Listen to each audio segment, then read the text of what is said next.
ખેડા જિલ્લાના Kapadvanj bus station પર ભર ઉનાળે મુસાફરો ગરમીથી ત્રસ્ત છે।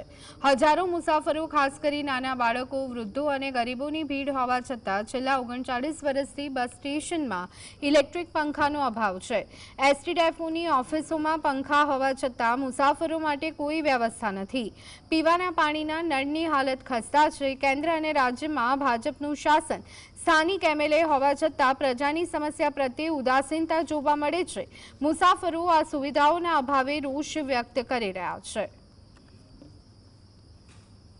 સગવડો બધી છે પણ પંખાની વ્યવસ્થા નથી।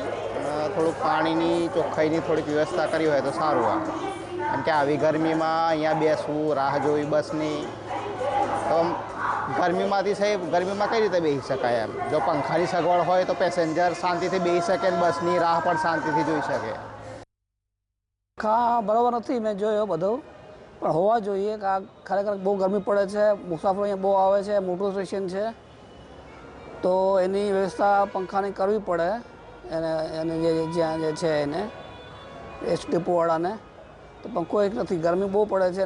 મુસાફરો, નાના બાળકો હોય, બુઝુર્ગ મુસાફરો હોય, રાત્રે ગરમી બહુ પડે છે, એને સામે પંખાની વ્યવસ્થા તો કરવી જ જોઈએ। પંખા માટે સાહેબ એસટી ડેપો બન્યું ત્યારથી એક પણ પંખો નથી, અને આ તમારી રજૂઆત આવી છે તો અમે ઉપર રજૂઆત કરીશું આની। અને હવા ઉજાસવાળું ડેપો છે પહેલેથી જ, એનું બાંધકામ જ એ ટાઈપ છે, એટલે પંખા પહેલેથી જ નથી લાગેલા। પણ આજે તમારી રજૂઆત આવી છે તો અમે ઉપર રજૂઆત કરીશું અને પંખાની વ્યવસ્થા કરાવીશું।